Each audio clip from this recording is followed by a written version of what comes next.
The day before my sister was supposed to get engaged to the crown prince of the Beijing elite, Robert Ellis, she was reborn. She burst into tears and started sobbing to our parents that she wanted to call off the engagement.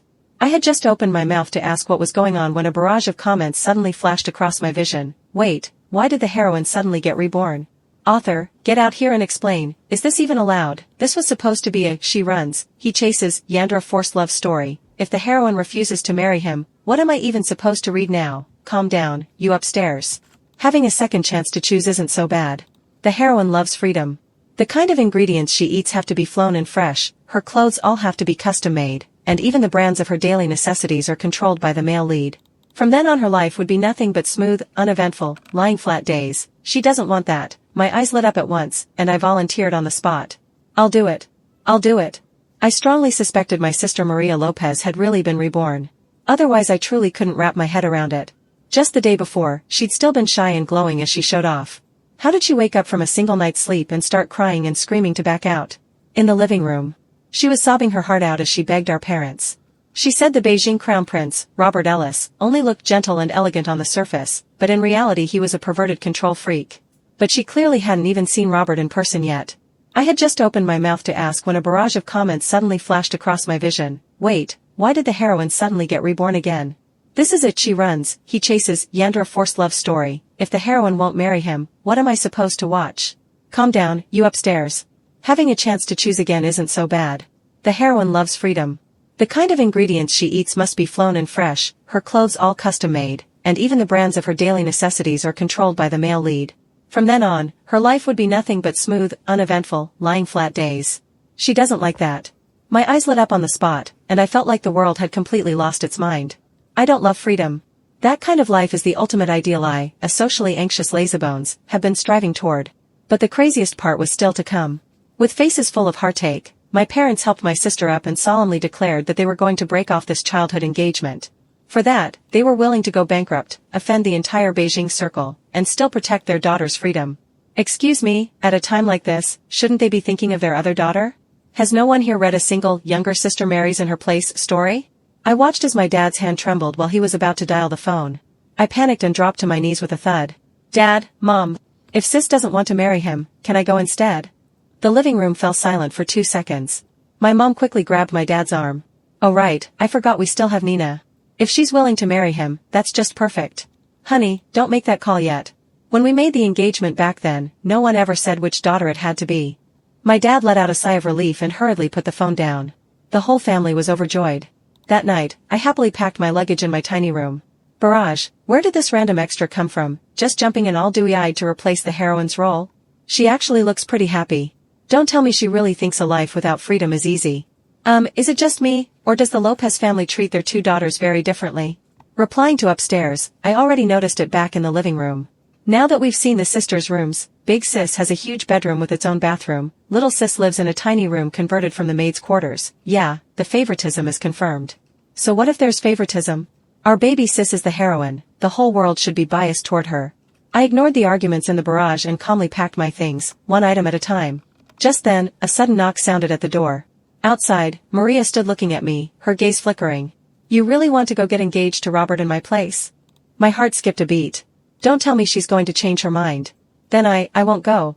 Maria didn't answer. She bit her lip and continued, Robert is a terrifying man, you have no idea.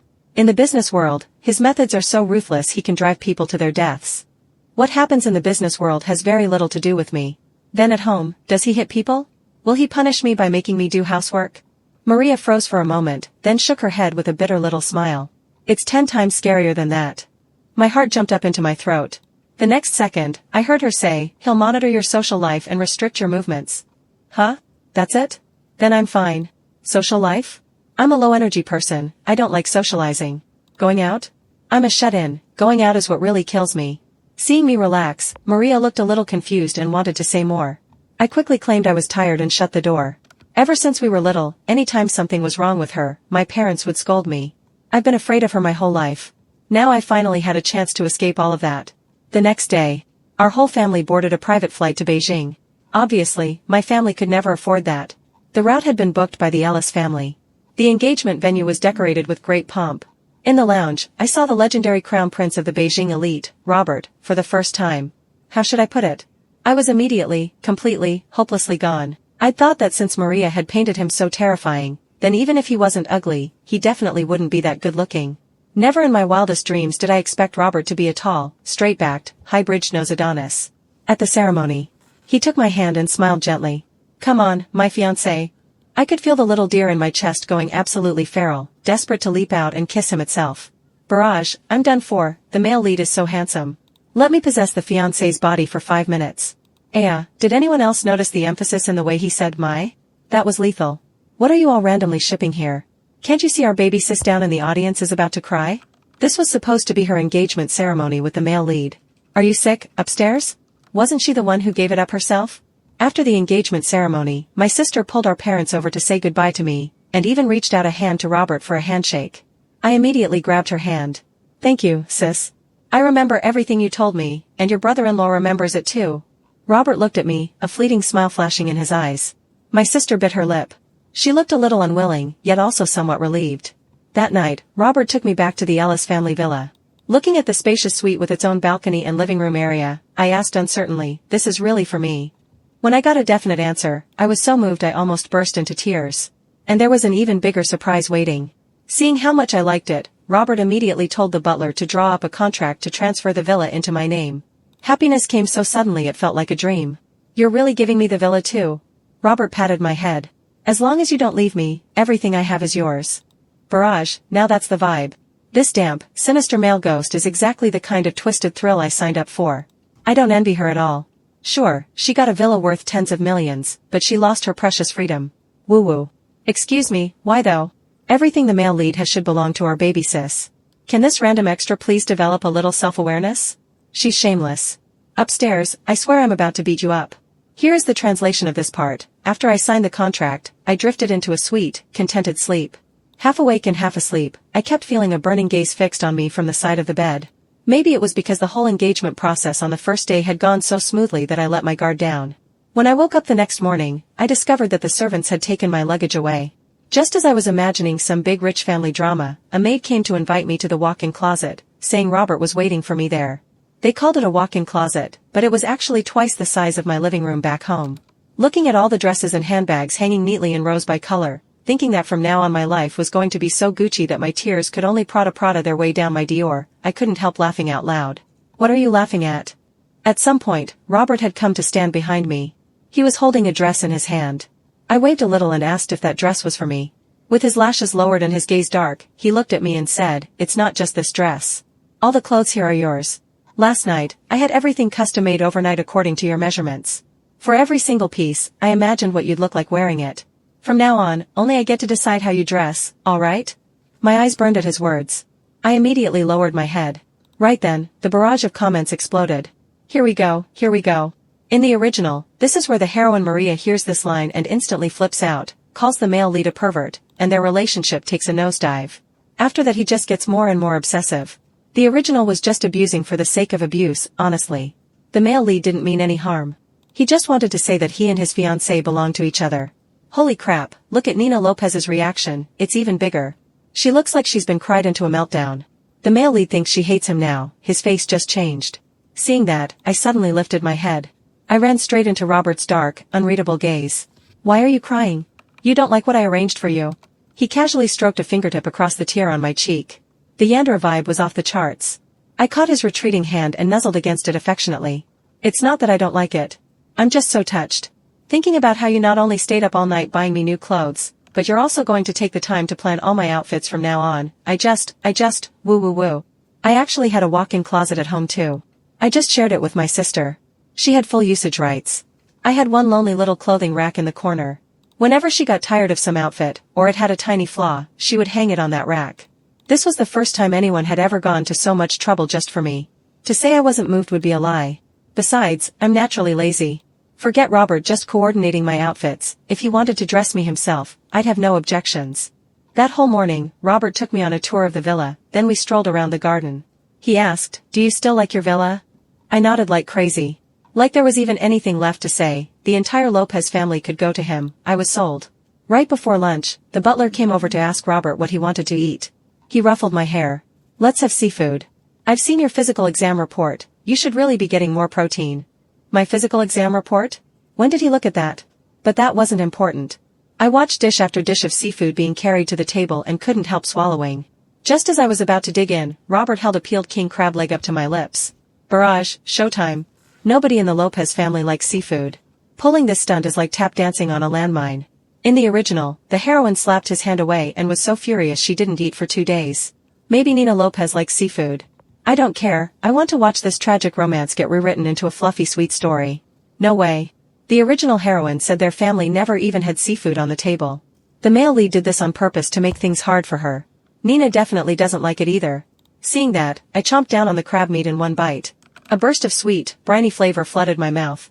No wonder it was flown and fresh, this was insanely good. Thinking back, the last time I'd had a seafood feast was years ago. My sister had been away at summer camp, and I'd begged Mom to make seafood for me. I'd stuffed my cheeks so full they were puffed out. A smile curved over Robert's face. His hands moved faster and faster as he shelled the crab. Nina really doesn't look like she hates seafood. She's eating and smiling, her grin is about to split her face in half. Is it possible the Lopez family is just biased? The heroine doesn't like seafood, and Nina doesn't get any, either. Our baby sis is the household darling. So what if she doesn't eat seafood? It's not like she'll die. Hold up, who is it that said this scene was suffocating? Wherever Nina's eyes land, that dish appears on her plate the next second. Is this suffocating? This is heaven, okay. Heh, it really was heaven.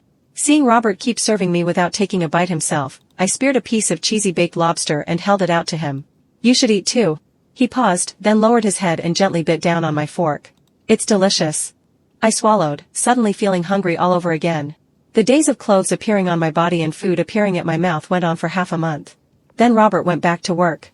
Before he left on a business trip, he fastened a sports watch around my wrist and said it was a gift he'd picked out especially for me. I scratched my head, feeling like giving a watch like this to me was kind of a waste. After all, I don't like exercising. On the second day after Robert left, staring at the empty dining table, I felt inexplicably lonely.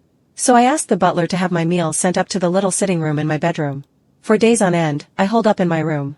A life where I didn't have to scramble around looking for a job in the daytime and didn't have to do housework at night. I could live like this for 10,000 years.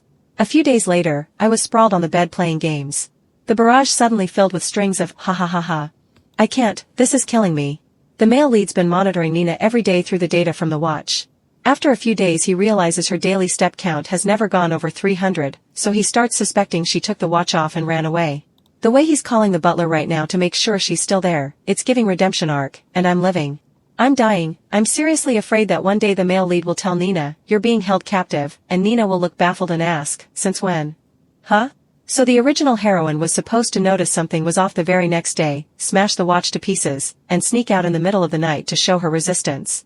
Then the male lead would jump on a red-eye flight to chase down his runaway wife. And that entire plotline just got butterfly effected away like this? I had no idea whether there was a butterfly effect or not. Watching this whole situation, I genuinely admired these high-energy people. They could work all day and still have the stamina to stir up so much drama afterward. Still, the barrage did remind me of something. I glanced at the sports watch sitting perfectly fine on my wrist and gave Robert a call. The ringtone rang, very proper and polite, 3 times before the call was picked up. Before he could say anything, I immediately reported how many bowls of rice I'd eaten every day and how many times I'd gone to the bathroom. How many movies I'd watched and how many games I'd won. Robert was silent for a moment. So you knew all along? I knew. Robert didn't say anything. I sniffled and went on, thank you, Robert. Thank you for letting me know that even when you're not by my side, there's still someone thinking about me. If you ever miss me in the future, you can come ask me in person. I haven't taken off the watch. The gift you gave me, I've been wearing it properly. Barrage, this is the first time I've seen someone describe being monitored by a Yandra in such a fresh, wholesome way. Nina, say the word and I'll crown you the queen of sweet talk in this novel. Look how you've coaxed the male lead into a puddle.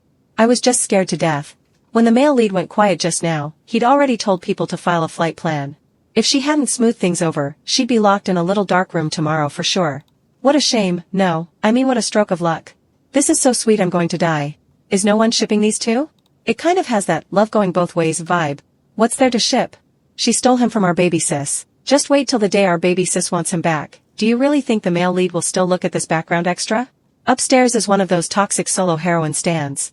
Just you wait, I'm calling a van full of guys to come deal with you. Robert told me he'd be back in 2 days. But before he returned, Maria arrived in Beijing. She'd sent me a few messages before, probing around and asking how my life in the Ellis family was going. I very sincerely thanked her for giving me this opportunity. I told her I thought it was wonderful, like I'd gone to heaven. She probably didn't believe me and thought I was being passive-aggressive. So she rushed over in person. Out in the garden. Maria glanced warily around us, then took off the accessories I was wearing. She leaned in close to my ear and whispered. She said she knew I'd married in as her stand-in, but she really couldn't bear to watch me live this kind of life, being watched by Robert and losing my freedom. She said she knew the layout of the Ellis family villa and could help me escape. I stared at her in shock. Did she really think wage slaves out there were that free? I was supposed to give up life as a rich young madam and go be a beast of burden? Did she think I'd never been beaten up by society before? I shook my head firmly. Maria, however, assumed I was being coerced. She looked around again and said she could stay here for 2 days. When I finally saw Robert's true face and changed my mind, she would take me and run. It was her way of making it up to me. I was speechless. How had I never noticed before just how delusionally self-righteous she was? I wanted to throw her out on the spot, but I was afraid my parents would make a scene with me. So I could only ask the butler to prepare a guest room for her and send Robert a quick message about it. Barrage, woo, that's our baby sis all right. She actually came back to save her little sister. She's so kind. It's giving hero complex more than kindness. In reality, literally 0 people are waiting to be saved. I'm sorry, I don't get it. She didn't oppose the engagement at the time. Now that the couple's doing just fine, she shows up to stir the pot. This is kindness? Ha ha ha ha ha, did anyone see that? The heroine subconsciously started walking toward her old room just now. When the butler stopped her, she froze on the spot. Second-hand embarrassment is killing me. Robert came back on the 3rd night. I was sleeping like a rock. Maria suddenly shook me awake. With a grave expression, she said she was going to show me Robert's true colors. Rubbing my eyes, I let her drag me, half asleep, to the study tucked away in a corner. As soon as we got close, I heard pleading from inside. A middle-aged man was groveling, begging Robert to spare his company. Robert ignored him. After a while, seeing that the sob story wasn't working, the man snapped and started cursing. He cursed Robert for being a jinx born under a deadly star, doomed to bring misfortune to his kin, for not even sparing his own uncle. No wonder his entire family was dead. He said that if Robert dared to send people to seize his company tomorrow, he dared to jump out right now. Robert gave a soft laugh, walked over, pushed the window open, and made a courteous little "after you" gesture. The man froze. Robert shoved him up against the window. Jump, then. If Uncle jumps, maybe the anger in my chest will finally calm down. Barrage, the male lead's unhinged energy here is so good. In the original, the heroine sees this and rushes in to save the uncle, which completely pisses the male lead off. He nearly strangles her to death on the spot. Nina, why are you still standing there watching? Run, girl, run. It's not like Nina wanted to come watch. Didn't the heroine drag her over here? Stop slandering our baby sis. She brought Nina to see the truth and rescue her. Honestly, I didn't want to watch either. I was just afraid the guy really would jump. If he did, the market value of my villa might jump right down with him. Still, this was ultimately Robert's family business, and I really shouldn't have been eavesdropping. With that in mind, I turned around, intending to go back to bed. I hadn't expected to step on a random patch of water on the floor and fall straight down with a loud thud. The next second, the study door opened. Backlit, Robert stood in the doorway, his expression unreadable. You heard all that? I nodded. Do you have anything you want to say to me? I opened my mouth, and the barrage flew past in a blur. This is a high difficulty round. The male lead has just been provoked by his uncle and he's hypersensitive right now. Whatever she says is a potential landmine. If she says he shouldn't treat his family like that, she'll look self-righteous. If she says it's his business and he can handle it however he wants, she'll look cold-blooded. This is a death question. I scratched my head and looked up at the tall, lean figure in front of me. I just wanted to say, you look really handsome in a black shirt. Especially standing there backlit like that, at 6'2", it was like watching a superstar make his entrance. I didn't even dare imagine how well I was going to eat after we got married. Amid a screen full of question marks, Robert froze for a moment. Then he gave a quiet laugh, bent down, and carried me back to our room. In the bedroom. Maybe the darkness made him feel safe. He wrapped his arms around me and began explaining what had happened tonight. He said that man really was his uncle, but also his enemy. When Robert was 8, his uncle had deliberately arranged for human traffickers to approach him. The plan was to stage a little drama and squeeze some benefits out of the Ellis family. But something went wrong midway. Indirectly, it caused Robert's parents to have a car accident on their way home. They both died tragically. Afterward, Robert did make it back home, but he'd become an orphan. Even his grandfather was hit hard by the blow. He forced himself to hold on until Robert came of age, then passed away. Later, Robert tried everything to collect evidence, but his parents' deaths were officially ruled an accident. The law couldn't punish his uncle. All he could do was make the man go through some worldly suffering. Barrage, I can't, I am livid. Forget the male lead, even I want to kill that uncle. The male lead is way too law-abiding. Woo woo woo, what kind of beautiful, strong, tragic little bitter melon of a man is our male lead? Hearing the whole story from the male lead, I don't know what to say about the original heroine anymore. No wonder he was so angry. Shout out to Nina, though, emotional stability on point. The barrage was wrong. I was not emotionally stable. Once he finished, I started prowling around the room. Robert asked what I was looking for. Where's my 40-meter-long broadsword? If I didn't beat his uncle up, I wasn't going to sleep tonight. Robert chuckled softly and pulled me over to the window. Down below, the bodyguards were twisting his uncle's arm, hauling him up by all four limbs, then tossing him out of the villa like he was a pig. The fire in my chest cooled a little. Just then, Robert pinched my chin and gently rubbed his thumb along my cheek. Nina, do you know? After what happened to my parents, I understood something. If you don't keep the people who matter right in front of your eyes, you can lose them in an instant. So don't be afraid of me. And don't leave me. All right? Robert sighed in the dark.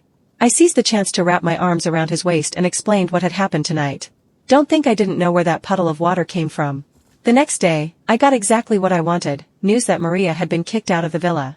At breakfast, Robert asked if I blamed him. I said, do you know what my childhood dream was? Robert shook his head. I lifted my chin. To slam plates, fling chopsticks, and slap relatives in the face. Thank you. Now half my dream has come true. Robert couldn't hold back a smile and let the corners of his lips curl up. He waved for the butler to bring a whole batch of tableware. Now the other half of your dream can come true too. The barrage exploded, ha ha ha ha ha ha ha. They said the Yandra male lead had been turned into pure absurdist comedy by me. The next time I saw Maria was half a month later. It was at my dad's birthday banquet. He called me personally and asked me to come home. For the sake of the last bit of family affection, I didn't turn him down. At the banquet, with my arm hooked through Robert's, I made my entrance. Maria walked over as if nothing had happened and greeted me. Just when I thought she wasn't going to stir up any trouble, she turned around and dropped a bomb. By the way, Nina, George is back in the country, and he's here at the banquet today too. I remember when he went abroad in high school, you secretly cried for